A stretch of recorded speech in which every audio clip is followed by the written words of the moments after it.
Hi, I'm Nick. And I'm Mel.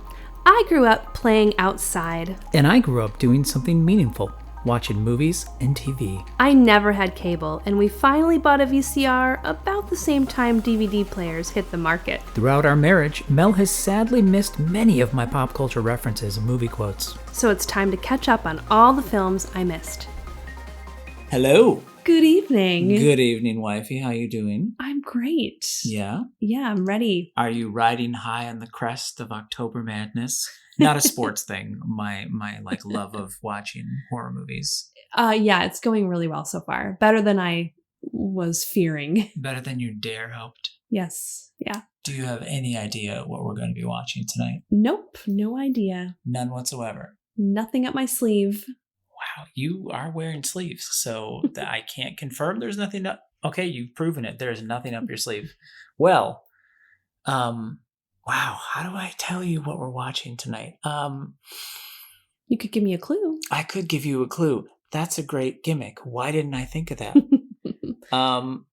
This movie is very famous for a specific noise that's repetitious when certain characters are suspected to be around. Is it Jason? That I made the noise. Do it. What noise? Like. I don't know if it's Jason or not, but I know what movie this is. It's not Freddy Krueger because we watched that. It is not Freddy Krueger, no. Jason's different. Jason has the mask, the hockey mask. What right? Jason has the hockey mask. Yes. Yes, he does. I thought you were going to tell me that was Michael Myers. No. Well, he has a mask, but not. He does. But that's not why it's confusing. Mask. Yeah. Okay. No. This movie is a movie I typically tend to like to watch periodically throughout the year, which is date driven. Wait, so you like to watch this movie for a date? Not for a date, but whenever this time on the calendar comes around, I typically want to watch this movie. Okay. And it's called Friday the 13th. Oh, well, yes, because yesterday was Friday the 13th. Yesterday was Friday the 13th. That's yes, right. It was. Okay. Have I seen this movie? That's my question to you. Have you seen this movie? I won't know until we start watching it. Do you know anything about what it's about? I made the noise. Did you? Yes. Okay. You know anything about the characters, the premise, the gimmick of the movie, anything? No. No? No, I don't. You know about the noise. Why do you think Friday the 13th? Yeah. Tell me, what do you think of Friday the 13th movies like? I think it's going to be like, I think Scream was like based on movies like this. So I'm expecting kind of like the same formula of like a serial killer situation. A serial killer situation? Yeah, it's probably terrorizing a town and then someone kind of figures it out. Someone figures it out? Okay. Yeah. I don't know. I think that's what it's going to be about. Okay. And who's the someone again in these movies? I think in this movie? Didn't we say the bad guy is Jason? I know what you said. I didn't say anything. I'm playing this very close to the chest to maintain the integrity of the experiment. Yeah, I've told you everything I know. Okay. Stop interrogating me. I want the truth. I've given you the truth. You've given me as much truth as you know. Okay. So there's a noise. You think this is a Jason movie, correct?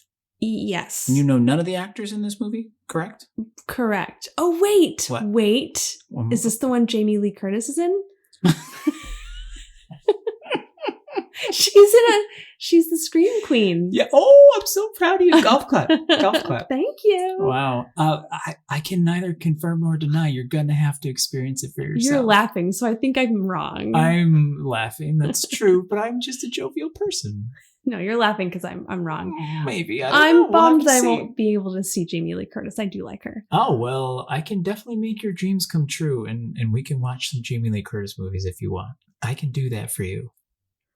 Okay, I don't know what to say. I can do that for you. Okay, thank you. All right, so you have I really want to hear what your movie poster for this movie is going to be. Friday the 13th. It's a calendar with the date circled in red. I don't know. Just in red like a Sharpie? I'm really in the dark about this. Okay. I really want a tagline now. What's the tagline for the movie? Please tell me. I'm enjoying this way too much. Your calendar is full. I don't know. Does it have the laugh too in it? Oh. Mwahaha. Mwahaha. Okay, wow. Okay. Are you ready for this? Apparently, does this seem ready? I don't know. All right. Let's go watch it. Let's go check it out.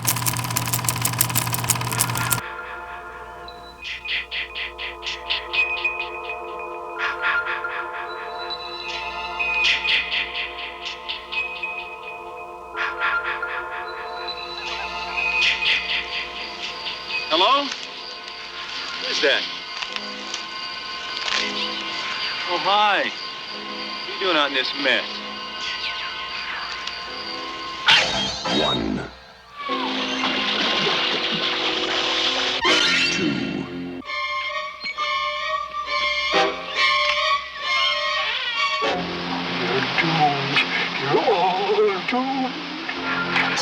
3.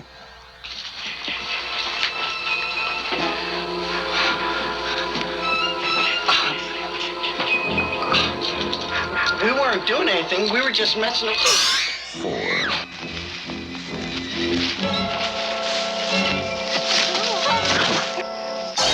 5. 6.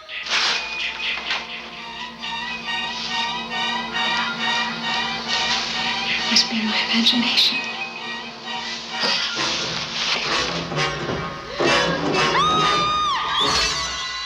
Seven. Can I help you?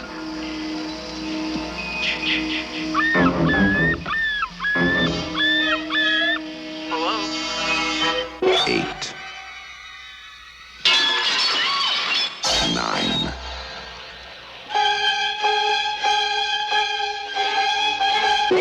10.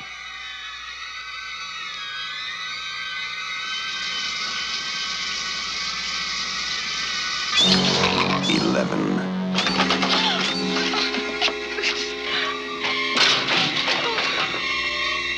12. Friday, the 13th. You may only see it once, but that will be enough.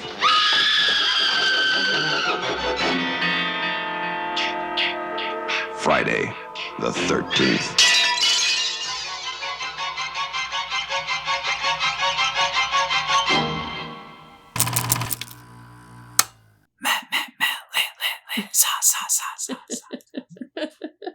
What'd you think of that? Wow. I don't have the words. You didn't have the words when we went into this. You had pretty much no idea what this movie was about. Yeah. Mm-hmm. Yeah.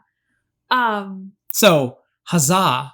I picked one you hadn't seen. Yes, finally. I feel like we've had a run of ones where I've like seen or knew about them. Exactly. So you did very well. Yeah, it's tricky. It's tricky waters to navigate. I know we're on episode 50 now, I think. So it's pretty hard to keep coming up with the ones that you haven't seen. So, yeah. It was certainly creepy.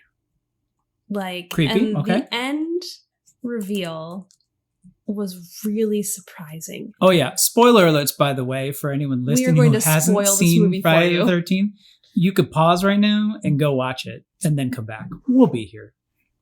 So, yes, I remember when we were watching it, you kept, when we got towards the end, I knew the reveal was coming, obviously, because I've seen this movie many times. Yeah. And I just kept watching you. And you looked over at me and said, why are you watching me? No. I was like, nothing. What are you talking about? What are you talking about? Nothing. Yeah, weirdo. That made it so I don't know. Then you knew something's coming. Okay. It's like the first time I showed you Sleepaway Camp. You remember that? Oh, don't remind me of that one, that movie please. That has a horrible twist ending too.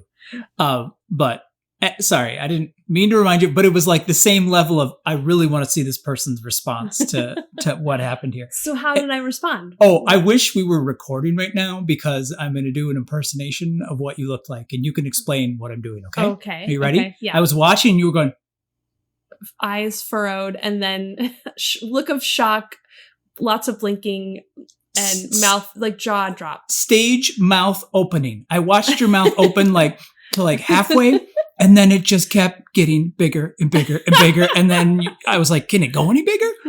Oh, it was delightful to see. Okay. Yeah. Yeah, that tracks with how I was feeling. It was wonderful. Yeah. So, I mean, quick summary of this one. It shouldn't take long.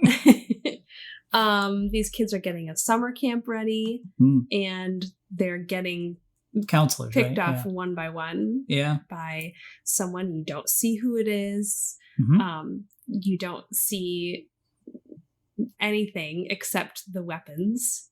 Right. Until the very end. And there's a lot of there's a slow build the whole movie, with the tension and things are happening and things are coming. Yeah. So there's a lot of slow build. Yeah, so that's my summary. And at the end you find out who it is and why they're doing it. And it's totally out of nowhere. And who was it and why were they doing it?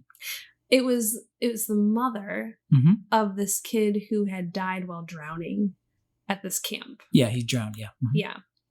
Why was she so upset about her son dying?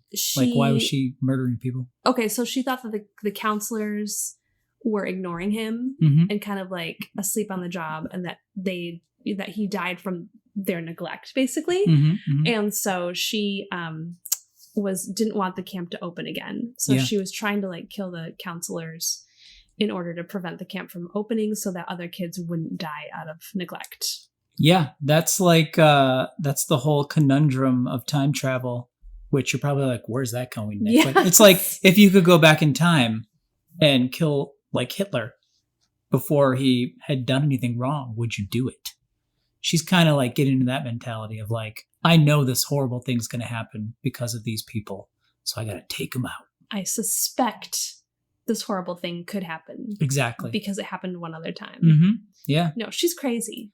She crazy. That's true. She's gone crazy. Lost her mind. She gone lost her mind. She it's creepy. They make it really creepy, and she's very good at being creepy. What was the creepy thing?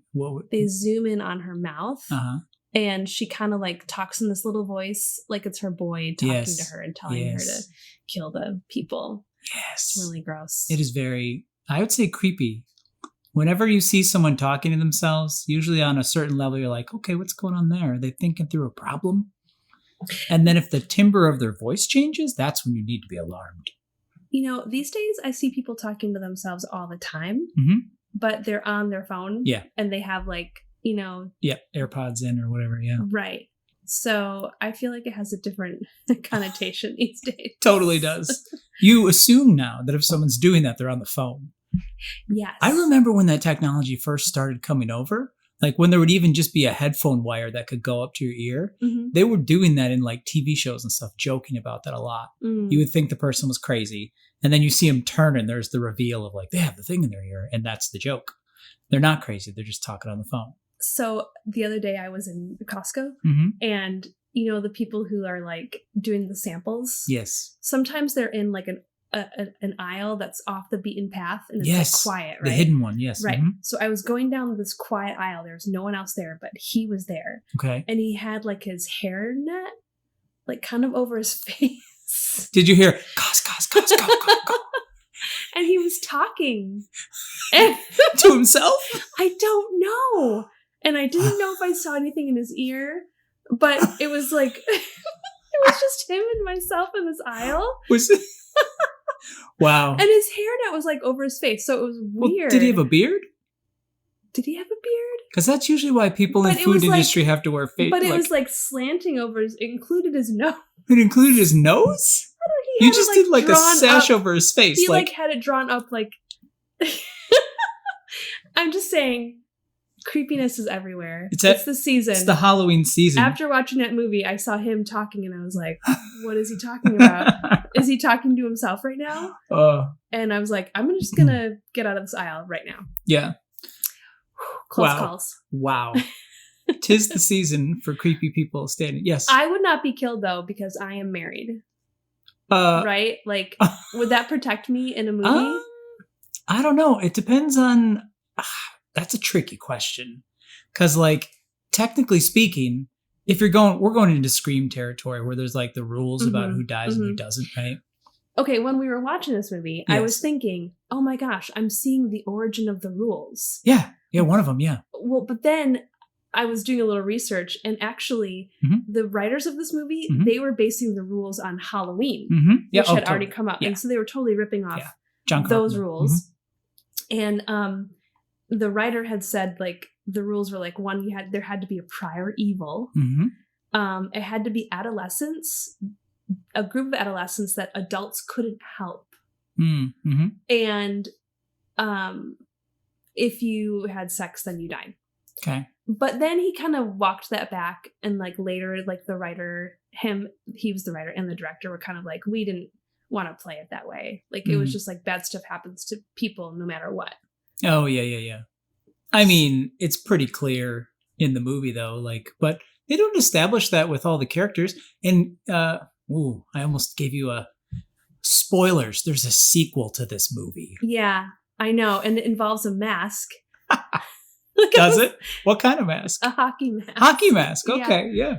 Anyway, but when we were watching this, I was thinking, oh, I'm seeing the origin of the rules, but I wasn't. It was like the second. Yeah. Maybe the cementer. It kept the rules going. Got it. Like in the canon of horror movie. Yeah. I don't think you'd be protected. I don't think it would protect you, honestly. Really? There's a couple reasons why, right? If you have to think about like, what's your whole life been? Have you ever had any kind of like shady things in your past? That's one facet of it. In a movie, there's plenty of examples of like people like later in life and they seem fine, but then you find out scary secrets and stuff. And there's just the sheer factor of if you're trying to do something kind of good and positive, then you'll totally get taken down, especially if you're older. Because like when you're older in movies like this, they're like, you're old, whatever. Are you calling me older? No. It sounded like it. No. Oh, good. No. Okay. No. Was that like 13 no's? That was enough. Okay. Was that as many sequels as... Pretty close. There are 12 movies. There's 12 Friday the 13th movies. While we were watching it, I was thinking, okay, following the rules, what I know of the rules, there's usually one person who survives. Yeah. And it's usually like the star or the good person. And I couldn't pick out who it was going to be. Yeah. And at first I was like, maybe it's Kevin Bacon because that's, we haven't said that yet, but Kevin Bacon is in this. Oh my God. That was actually what I was most excited for you to see, honestly. That's totally why I picked this movie is because Kevin Bacon's in it. Oh my gosh. That, and it's like, I mean, last Halloween season, you saw Nightmare on Elm Street, right? Yeah. Also, Johnny Depp's in Nightmare on Elm Street. Right? And then Friday the 13th has Kevin Bacon. So it's kind of like a must watch from the 80s. So I was thinking like, okay, which one is going to be the one that makes it, the one that fights back? And I really couldn't tell until she was like the last one standing. Like, it wasn't as obvious, which I'm glad for, actually, because that made it more like suspenseful. Well, she totally breaks the rules too, because she was smoking some drugs. In the movie, the person who lives, yeah. Which is Alice, by the way, but yeah. Alice, right. What did you don't typically like this kind of movie. So what did you think what are your thoughts? I saw you kind of grimaced when I said that. Like, it's true. I don't go for this kind of movie. It's just not my thing. There's a lot. Like, I guess I'm the kind of person that I can watch a movie and like find something to like about it. You sure are. I found some things to enjoy about the movie. The time period it's in. It's filmed at a Boy Scout camp. And I think they only had to recreate the kitchen. Like everything else was like filmed. Yeah. Yeah. So of course anything with camping I'm like all about. They totally a couple of them stayed there too. That's like cool. Tom Savini, the makeup effects artist, who's like legendary. Yes, I recognized his name on the credits. I was like, what? Yes. Savini? I was so proud of you. Yeah, like he stayed in the camp during like filming and stuff like that. And yeah, they only had a VCR and they had like 2 movies and they just watched the same 2 movies like all the time. It was like Marathon Man and Barbarella, I think, or something. They were hardcore in filming this movie. Oh, like yeah. for the special effects, they used sheep's blood. Yeah. I don't think, do movies do that anymore? That seems really, yeah, it seems like you wouldn't be able to. I mean, this was like a low budget film. Like it was $500,000 to make it, which is very cheap. And it went on to make like 60 million. So like the return on investment is insane. But it was more of an independent film, which got like national circulation. Like it got picked up nationally, which like I think I heard it was like the first time that it happened that an independent movie just got picked up and distributed like that. Yeah, and it was like Paramount did it in the US, and then Warner Brothers was global, I think. Right. Yeah. That's a whole nother interesting facet of like film throughout the ages, like is distribution rights. Like fascinating, huh? It is. I learned about this with Dawn of the Dead. I am a nerd, thank you. But in Dawn of the Dead, I have that special deluxe DVD edition, right? Yeah. And it has the European version, and it has the American version, and then there's the director's cut and all that. Yeah. So there's like all these different slices, and they have the rights to be like, oh, we're going to release it in Europe, so we have final say on the edit. So they can make a completely different movie, theoretically. It's so strange. Have you seen the international release of this one? Oh, not this one, no. Okay. I don't know if it's different on this one. Usually the thing that, it's usually not that drastic. Usually like what happens is they'll do it and they'll maybe like cut out things based on the sensibilities of the country. You hear about this most often in the news when like Saudi Arabia picks up a film and then they cut out like, if there's like mentions of gay people, they'll like cut out those scenes.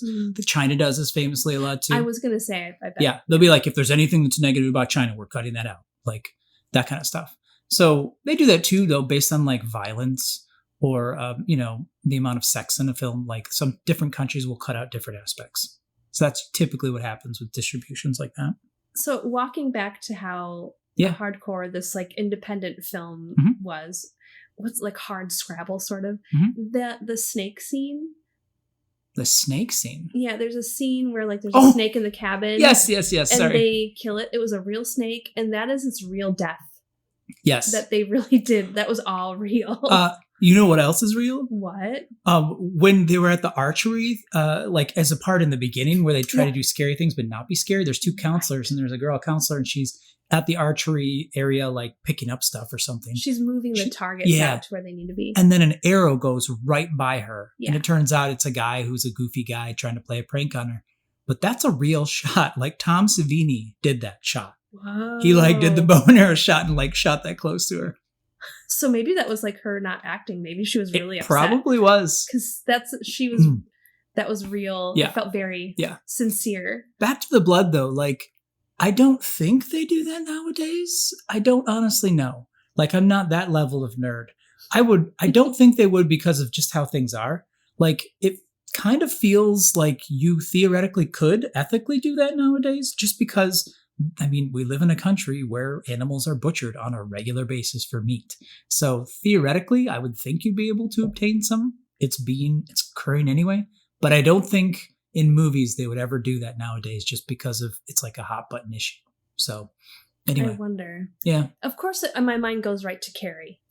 What did is that Pixar? I mean, honestly, like most of the movies I've seen, like, in the special effects featurettes I've watched and stuff, this is the first time I've heard of like actual blood being used. Usually it's like, even in Dawn of the Dead, Tom Savini he was talking about the mixture he would use and how he would make it with the consistency and stuff. Like, so I don't know why they use goat's blood instead of just doing the normal creature feature type blood buckets they do, I kind of want to look it up now. I know you will. Yeah, I will. You can report back later. I will. Okay, so in the scene where it's like one boy and then Alice and then another girl, and it's just the three of them, and they're like playing a game. Like, first of all, yeah, I don't think any of the camp counselors in this the male ones would like to be called boy. There was one man. Pardon You can call him a young man if you want, but he's a man. Okay, the young man. Thank you. Do you know of whom I speak? The guy who you're actually like, he's kind of a decent dude. He's the one who just kept helping everybody throughout it. Right? Yeah, I think so. He was kind of decent. He like when someone was having a problem, he helped them move something. Like he's helped people a couple times. The guy who played him. He's the one who chopped the snake. Is he the one? Oh. You're talking about the trickster. Are you talking about the trickster right now? No, I'm talking about the one who was in the rec room. Yeah. Playing the guitar. Okay. While Kevin Bacon was getting murdered. Okay. And he's there with the two young women. Yes. And they play a game. Yes. Oh, the Monopoly game. Yeah. Yeah. That young man. Well, I think I know where you're going with this. His name. Yeah. His last name is Crosby. Yes. He is Bing Crosby's son. I know. Flip out. What? I did not know that until after watching that this time. And I saw that too. And I was like, what the waka? I don't know what I'm more excited about, Kevin Bacon or Bing Crosby's son. I was trying to figure out who he was in the movie after watching it. And it was, yeah. Yes. And you know what else was happening too in my mind? What? I'm literally thinking of part 2, a character in part 2, not in part 1. Oh, that's confusing. Well, I have all the, oh my goodness, when you've seen all the movies, like all the different ones kind of swim in your mind, you know? And I had literally watched part 2 about a day before we watched part 1. So, oh my God, totally soupy in my head, which is why I was like, he's this guy. No, he's this guy. Yes, he is that guy. He also is the one, I think he's the one, like the character who killed the snake. But it was probably Tom Savini, I would imagine, who actually killed it. I don't remember. But I have no idea. Okay. But that is wild. Agree. Yeah. That's why he was singing, probably. Or did he sing or just play? I don't remember if he was singing or not. I think he was just playing. Yeah. That is wild. So how long has it been since you watched it? What did you enjoy about it this time? Wow. It had probably been at least a decade since I'd seen part 1. Wow. I usually don't. I'm one of those people who, like, when Friday the 13th hits a couple times a year, I want to watch a Jason movie. Like, it's just a thing. It's like this thing I do. Been doing it for years. It just kind of comes up. But this is one, Jason's not in it. So right. I don't typically, it's not in the rotation of ones that I would watch. So it probably been, I want to say, over a decade. I mean, maybe it was even in like the early aughts or 90s since I'd seen it. Yeah. And then what was the other question? How did it land with me this time? My goodness, I forgot the Speedos they wore in the 80s. They're just crazy. The swimsuits the guys had. It was almost like they were European or something. Yeah. That was, for some reason, that surprised me when I was watching it this time. I was like, what? No. I remember the 80s being like tiny short shorts, not Speedos. That's like my mental picture. So maybe that was like the drift of the 70s since this was made in 80, you know? So I don't know. One thing, the other things about this one that some of the pacing was a bit slower than I remembered. Slow. Agreed. Yeah, like, and especially after you've been watching films nowadays, the way they do it, like it can feel very slow at times. Like, especially leading up to some of the, oh, hey, how are you? And it feels like the conversation's much longer than you would expect before the kill happens, which is not a bad thing, but it was definitely more noticeable for me this time. I really liked how it starts with this young woman who's hitchhiking her way to the camp. Yeah. And her last, like, she gets picked up by one guy in town and he drives her. And so the camera shows him and her talking, right? Yeah. And then later she's hitchhiking again and she gets picked up, but then the camera never shows you who picks her up. Yeah. That's one of my favorite, like, things that they did in this film. Yeah. That was really, really cool. And because something is off. Yeah. And you're like, why aren't they showing me? I loved that. That, like, was a tension builder that totally got my attention. Yeah. One of the it was very intentional too, obviously, that mechanism, but with that kill in particular, they don't show her being killed. Like, they don't show it happening, which was intentional for the build to happen, you know? Yeah. Like, they wanted to like have it build as the movie progressed. Yeah. She was, of all the people, I don't know why, maybe it was the way how good the actress did, but I felt the most bad about her dying. She's so sweet and happy. And like, she was just telling the mom, she was just telling the person who picked her up and was about to off her. Yes. Like about making her dreams come true. Yes. Just like, and how much she loved children and wanted to care for children. Yes. And she was also going to be the cook. Yeah. And Jason's mom was the cook at the camp. Oh, crazy. So that can't be a coincidence, by the way. Like, that's got to be she's, killing herself and who she used to be. As the first thing, as the movie starts out. There you go. That's it. Actually, she's my second most sympathetic character.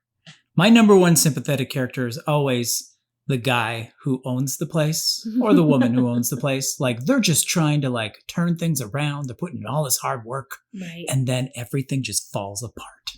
I always feel the worst for them. Yeah. I was going to ask you another question. It escapes me. Who were you most sympathetic to? Was it her or were there other characters? And who were you most glad got it? Oh, I wasn't really... So I didn't feel like any of these young people were distinguished enough for me to feel like one way or another about them. They were all kind of grouped in the same bucket for me. Yeah. I mean, I was really sad that Kevin Bacon died because it's Kevin Bacon. I know. Totally. But yeah, for her, she was the most sympathetic because she's so sweet. Yeah. And what? I've been trying to think of really good bacon puns all this time, and none are coming to me. I'm thinking about those little weenies that you have that are wrapped in bacon that you put a toothpick through. Of course. That's what I'm thinking of because that's how he gets it, the arrow. Yeah. So I don't know what that's called though. Is that just a finger food or is there a name for that dish? Is it pigs in a blanket? No, that's when it has a croissant, right? It's literally like a hot dog wrapped in bacon, and then you have a little... It's a mini TJ dog. Mini TJ dog? Sure, let's go with that. Okay. Anyway, that's the best I got with my bacon puns. Apparently, I'm not on Fryer today. Oh, that was something. It was definitely something, agreed. One of the things that kind of blew my mind is I didn't know what was actually the sound. I always thought it was kill, kill, kill, ah, ah, ah. Kill, kill, ah, ah. I always thought that's what it was. But the guy who composed the music, that's his voice doing it. And it was ki, ki, ki, ki, ki, ki, and ma. And I was like, what? Ki, ki, ki, ma, ma, ma. I did not know that. And I've seen all 12? Yeah, I think I've seen all 12 of the Jason films. I always thought it was kill, kill, kill, ah, ah, ah, for some reason. Well, you're kind of close because he chose those K-I because it's the first letters of kill, and then ma because it's the first letters of mommy. Because he was focusing on how they went in on the mom's mouth and what she was saying. Yeah. So you were kind of right. I mean, it was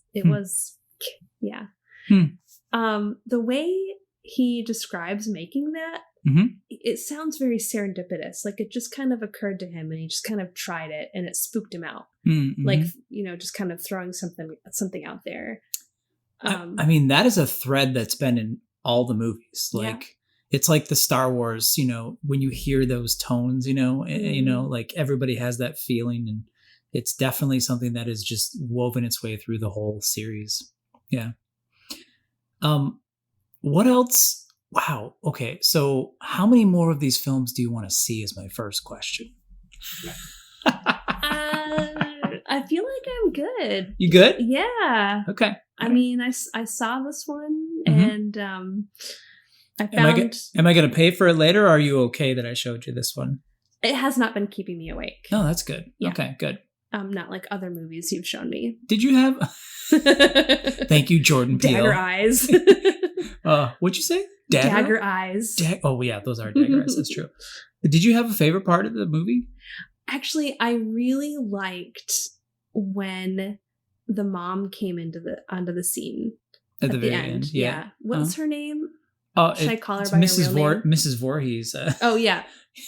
Anyone who's trying to kill me, I definitely want to have a respectful tone and talk to them correctly. In her J. Crew cable knit sweater. Yeah. It's so okay. So at that point, you're waiting. You're like, what is this? The tension's built.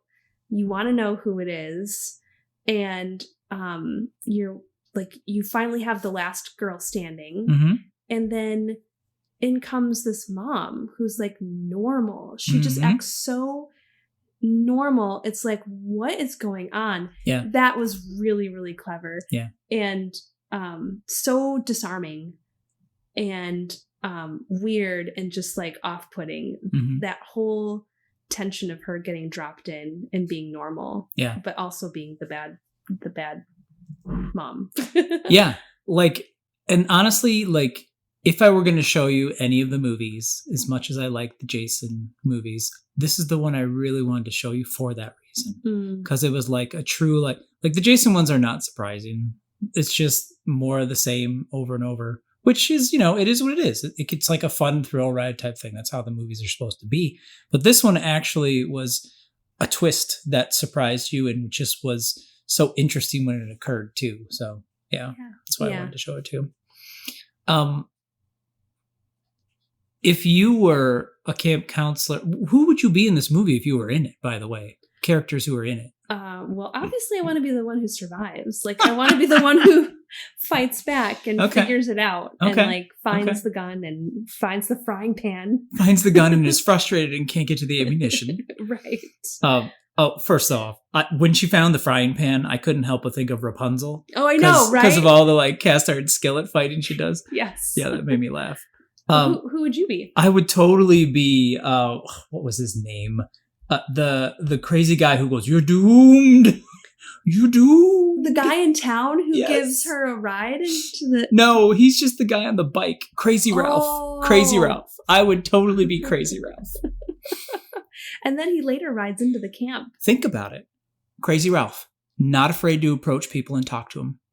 That's you. Not afraid to say things that could potentially make people very uncomfortable. That's also you. Wants to tell people the truth regardless of how it will make them feel. That's you. Has an impeccable sense of fashion. That he thinks he does. Don't forget bike riding skills. Bike riding, yes.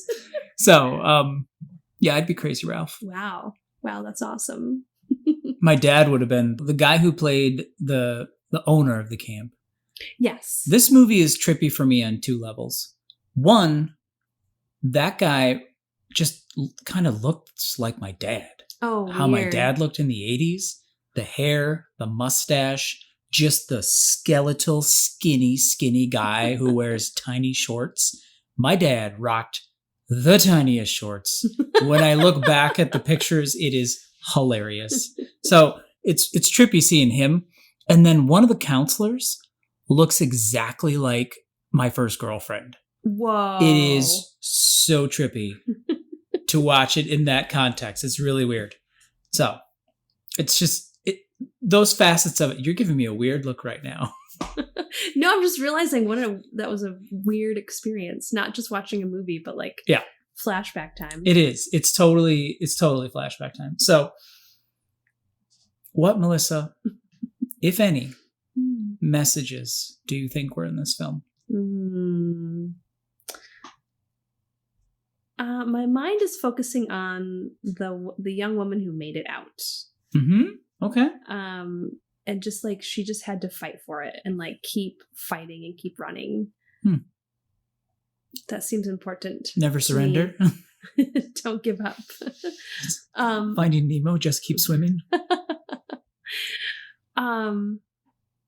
Yeah. I mean, there's the obvious things like the whole bad things happen to bad people sort of like horror movie idea, but that's not really what stood out to me. It's just that she just kept struggling and like just trying to be smart. Is there a message that stands out to you? Oh, absolutely.